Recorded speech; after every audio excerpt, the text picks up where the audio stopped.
This I Believe series that Glenn started, I guess you always start at week 1, don't you? He spoke about what John the Baptist said, what people believed about him, and what people believed about Jesus. Week 2, we looked at the disciples find Jesus and choose to follow him.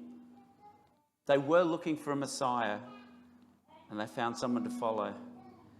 In week 3, Jesus performs a miracle in the wedding and shows his power over life itself, and changed what Mary believed about her son. Week 4, Jesus is approached by Nicodemus to know, what must I do to believe to be saved?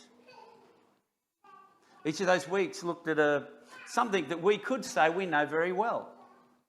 But the truth of it is the more we read in the Bible, often it's found that the more we don't know and the more we need to know. And I hope and I pray for this series, it inspires a hunger and a nurturing for all of us to keep looking deeply into God's word and to seeking what it means for us, what it means for our church community, what it means for our neighbours, our friends and our family, and that God will inspire us in those ways. Please join with me as I pray. Lord, I pray that you will guide and lead us in what we read and study this morning.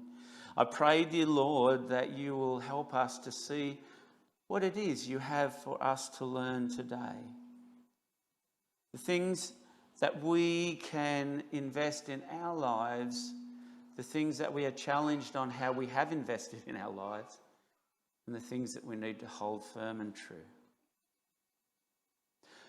So as we continue with this series, we focus today on John 4, 1 to 42. It's a huge passage. And it's got so many bits in it that I thought, well, maybe if I drop this and focus on that, I really struggled to stop focusing on anything but the whole passage. Tonight we're going to have another look at John 4, 1 to 42, and we'll look at different aspects of it in more depth and in a conversational way. So if something I say this morning bursts a hunger in you to hear more, come along tonight and we'll investigate ourselves a little bit more about the passage. But in the This I Believe series, we're focusing on what we believe, what the people in these passages believe, and what we need to grow and think more closely. And today, John reports how Jesus shares the offer of salvation to all who are willing to accept and believe. Both the disciples and the Samaritans have a wrong image around what true worship is and where worship had to be and how it had to be. And as we read through to the end of the passage, they all gain a greater understanding from Jesus and a greater understanding and a knowing of what they believed. Last Sunday evening, we looked at the Carl Fay's Towards Belief series, and we looked at a study around, and we were asked a question: what is the foundational belief of our Christianity? And it was interesting as we listened and chatted as a group and heard all of these very learned gentlemen and women sharing their core foundational belief. So it's a really good series and I'd recommend it to you. See, we start today's passage where there's this realization that Jesus is a powerful speaker, where Jesus is gaining popularity, and through that, the Pharisees are noticing what he's doing. And at this point, Jesus isn't wanting popularity. Jesus is wanting to share the gospel message. So he begins a journey northward to Galilee. And the shortest route to Galilee is through the region of Samaria, which is what most Jewish travellers would not do because of the great rivalry between the Samaritans and the Jews. And as we follow this journey, John states that Jesus sits or rests near the Jacob's well. One would think that this may not be a hugely important point in history, but as we read through the passage, it becomes something of great importance. When a Samaritan woman came to draw water, Jesus said to her, "Will you give me a drink?" The disciples had gone to buy food elsewhere, and the Samaritan woman said to him, "You are a Jew and I am a Samaritan." A Samaritan woman. "How can you ask me for a drink?" And Jesus answered her, "If you knew the gift of God and who it is that asks you for a drink, you would have asked him and he would have given you living water." See, historically, the well of Jacob became a place of, it was a special location. It was a special location for the Samaritans. And in this instance, a man in the era would not talk to a woman alone anyway. So, and beyond that, it was a Samaritan woman. We don't really know why the woman was there at this time. It wasn't the normal time to go and gather water. It was around noon. There is a thought that she was shunned because of her personal character.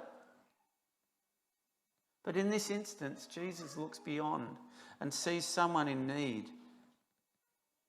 And Jesus uses the physical image of water and draws it to a spiritual of living water to highlight what he can offer to the Samaritan woman.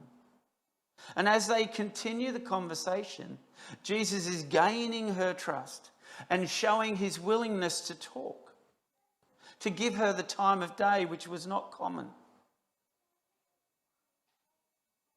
Jesus is crossing cultural boundaries here. He's talking to a woman. He's crossing political rivalries. He's talking to a Samaritan. Jesus is changing the narrative of who he has come to save. He has come to save all. And those boundaries are irrelevant to him in this situation. And the woman comes back to the practicality. "You have nothing to draw water with. How can you give me water?" And Jesus' response is, "Everyone who drinks this water will be thirsty again. But whoever drinks the water that I give will never thirst. Indeed, the water that I give will become in them a spring of water welling up eternal life." So much more important than the water from the well. Jesus is offering new life. He's offering to share the information with this woman. The Samaritan is now curious what this water is.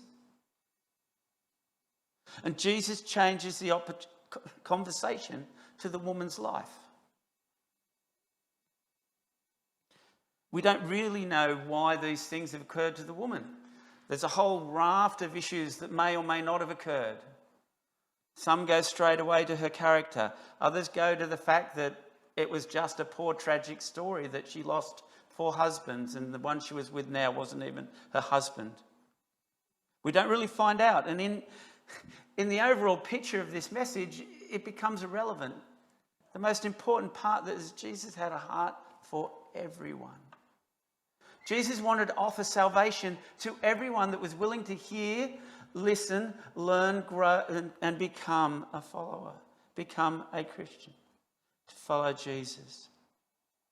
So Jesus knew the conversation should not go further, but obviously Jesus knew far more, and asked the woman to bring her husband so he could continue the conversation and make it culturally okay to keep talking.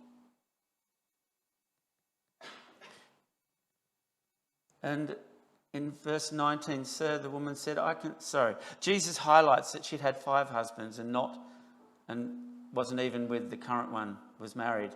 So, "Sir," the woman said, "I can see that you are a prophet."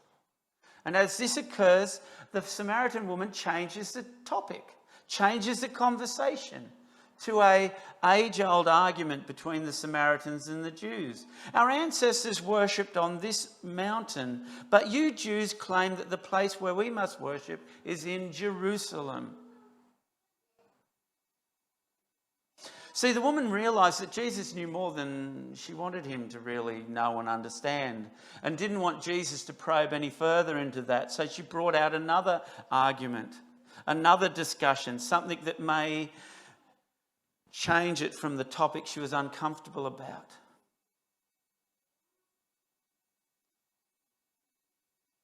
And we can read through the Old Testament why the Jews worshipped at Solomon's temple. We know why it was built. And you can read through history why the Samaritans worshipped at this place, at the foot of the mountain. And Jesus responds with, you Samaritans worship what you do not know. We worship what we do know, for salvation comes from the Jews. Yet a time is coming, and now has come, when true worshippers will worship the Father in spirit and in truth. For they are the kind of worshippers that the Father seeks. God is spirit, and his worshippers must worship in spirit and in truth. You could spend a whole message on that. A really challenging topic that talks about the way that we focus on God and how we worship and praise him. And how we have the opportunity as Christians that the Holy Spirit will dwell within us. And we can see more from the Bible when we seek God's will and pray and seek his guidance and understanding, because he will open our eyes to the truths. And this is what Jesus is drawing attention to. Jesus is drawing what the Samaritan woman knows and trying to help her to grasp what she doesn't know, what she needs to know, to help her to grow further. And the next statement just comes so beautifully when you realise the Samaritan woman had no idea who she was talking to. She knew she was talking to someone who had foreknowledge and understanding greater than many that she'd met before. But she makes the statement, I know the Messiah called the Christ is coming. And when he comes, he will explain everything to us. Then Jesus declared, I, the one speaking to you, I am he. Amazing revelation at this moment. Wouldn't you love to have been the Samaritan woman sitting there at the feet of Jesus, pondering and wondering and wanting to know more, and all of a sudden the Messiah says, I am he. And this woman gains great excitement. She has a revelation of what is going on. But not only that, she wants a whole village to know more, to understand. And as the Samaritan woman takes off to go to her village, the disciples are coming back. The woman took off in such haste that she left her water jar behind and went back to the town and said to the people, come and see a man who told me everything I ever did. Could this be the Messiah? You can see there's still questioning in her mind. She's nurturing and growing the idea, but she believed that Jesus was this Messiah enough to ask a village of people to come back. See, the elders of the village had no reason, the community had no reason to believe this woman.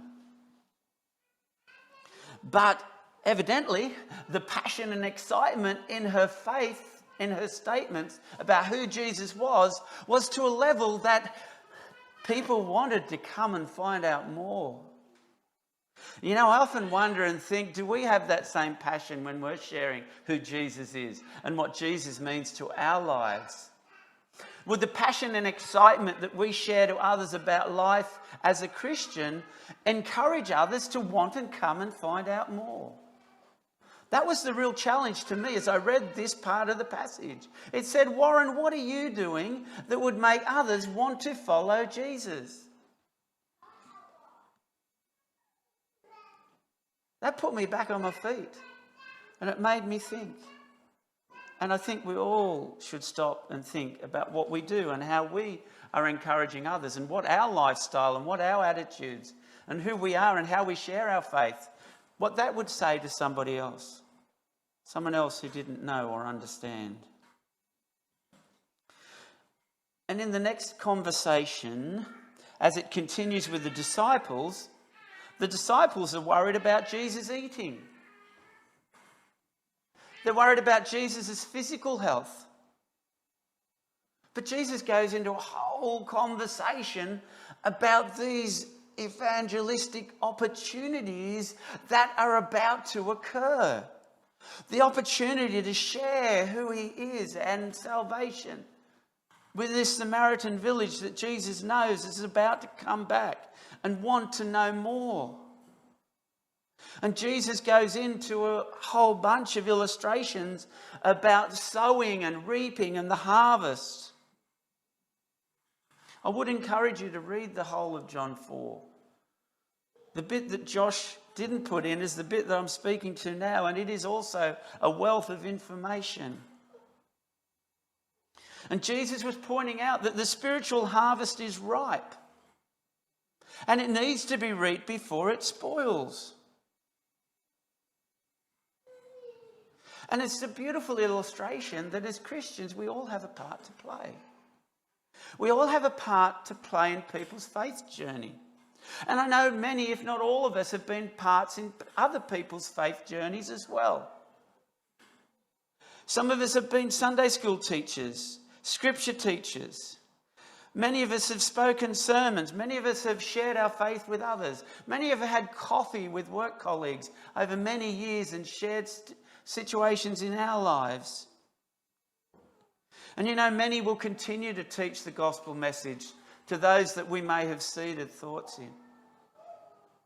And that is a practical and an important part of people's faith journeys. We all have to start somewhere and move to somewhere else. And as Christians, our journey should always have a direction to eternity with Jesus. But across that journey, we should always be growing.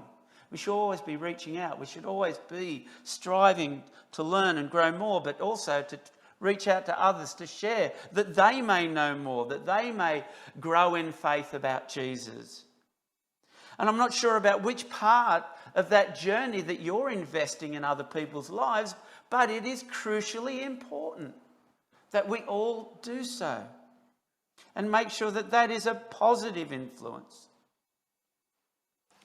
And we know that the sowing and reaping go on hand in hand. And Jesus has implied in this part of the message that the prophets and that those that had gone before him had seeded the thought in this community's lives. And it could also possibly refer to what John the Baptist had done in seeding the idea that the Messiah was coming. And the Old Testament prophets throughout shared the same message, that one was coming. And the disciples will have a role to play and had already been commissioned in that role by Jesus.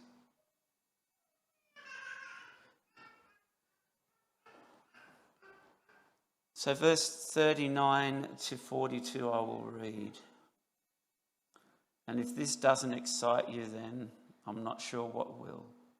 And many of the Samaritans from the town believed in him because of the woman's testimony. He told me everything I did. So when the Samaritans came to him, they urged him to stay with them, and he stayed for 2 days.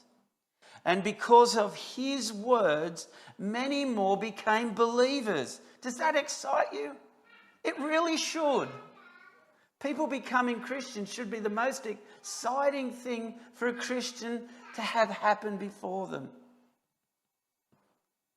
And because of his words, many more became believers. And they said to the woman, "We no longer believe just because of what you said. Now we have heard for ourselves, and we know that this man really is the Saviour of the world." Within this passage, it highlights that there is a need of a testimony. People need to hear the word of God.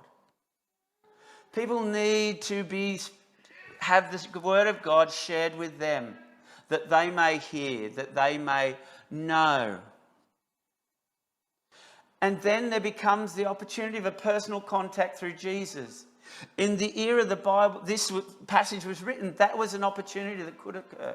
In our lives, it becomes through a relationship with the Holy Spirit, with God speaking to us and touching our lives.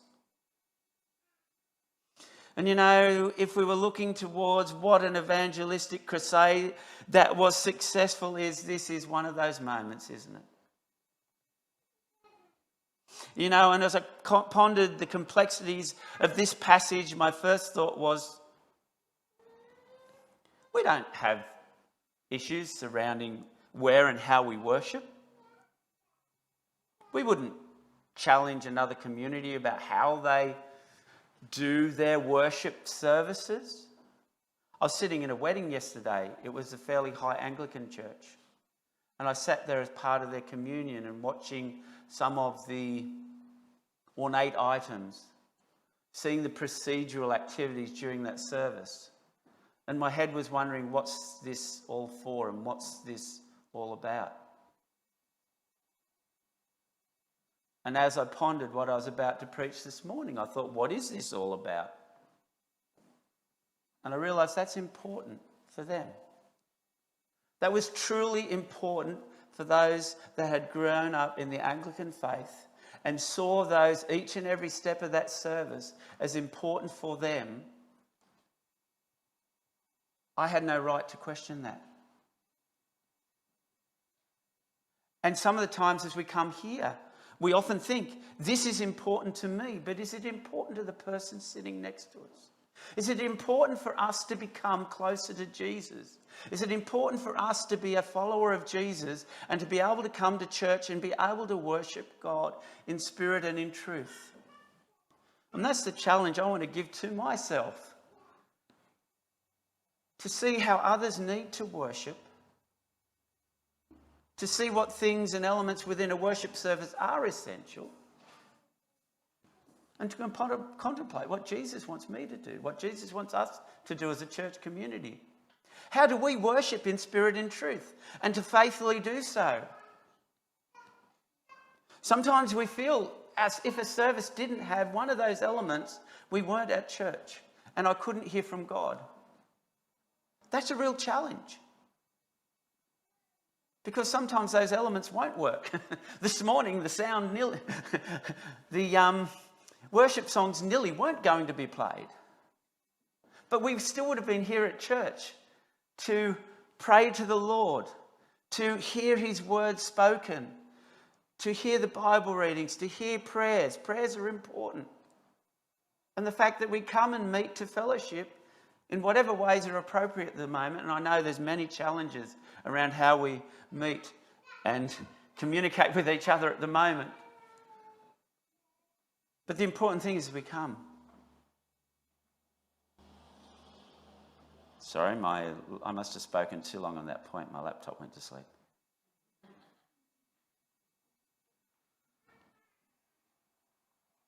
All right, now I've got to go back to where I was.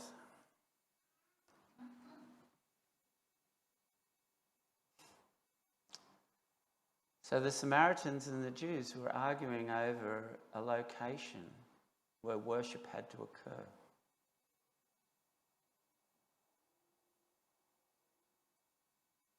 They would argue who was allowed to speak in a service.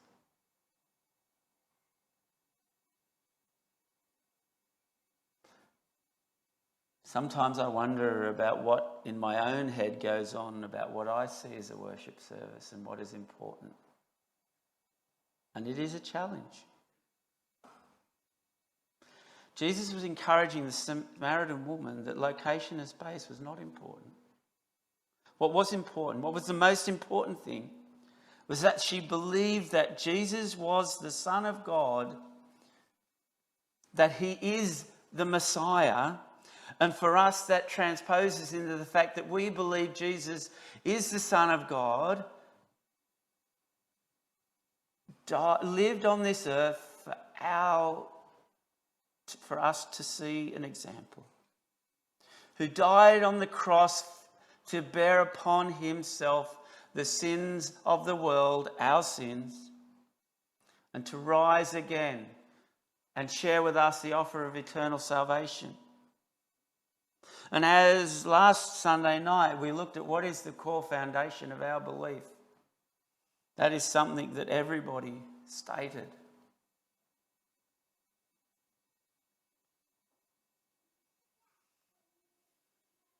And as we have been journeying through the This I Believe series, we have been asked to think through what we believe. What are the things that we are challenged on? What are the areas where we may have got it wrong?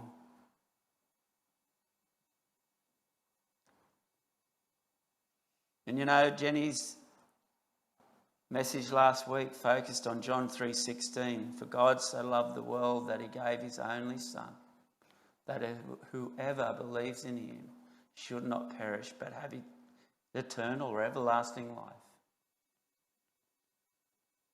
I like John 3:17 as well, because it says Jesus did not come into the world to condemn the world, but to save the world. You know, often the people we share the gospel message with will say, it's all about rules. It's all about you have to follow your way. But in my heart, in my soul, in my mind, I always come back to John 3:16. I'm going to leave the message with you now to ponder and see what from this passage of Scripture has either changed or been reconfirmed in your mind. Happy to have a chat, have a coffee. Happy for you to come tonight, and you may come with some questions that you want answered or discussed. There will be a group of us that will corporately discuss some of those questions. I don't believe any one of us has the absolute all truth in them. Okay, that is Jesus and God's domain. But I think with a wealth of knowledge, we'll be able to help you to move and grow. So please come and join us tonight. Please contemplate the passage that I shared this morning. Most of all, remember to continue to focus on the one that we believe in, and that is Jesus Christ. Let us pray. Dear Lord, I thank you that in all the things that we make our faith, in all the things that we make our worship, the ultimate truth is that you are the Son of God and that you came to save us. And Lord, as we go today, may we be encouraged to worship you in spirit and in truth, that we will be encouraged by your word. We'll be encouraged by prayer, that we'll be encouraged by listening in prayer for what it is you want us to grow in, for what it is you want us to do. And we pray these things in your name. Amen. Thank you.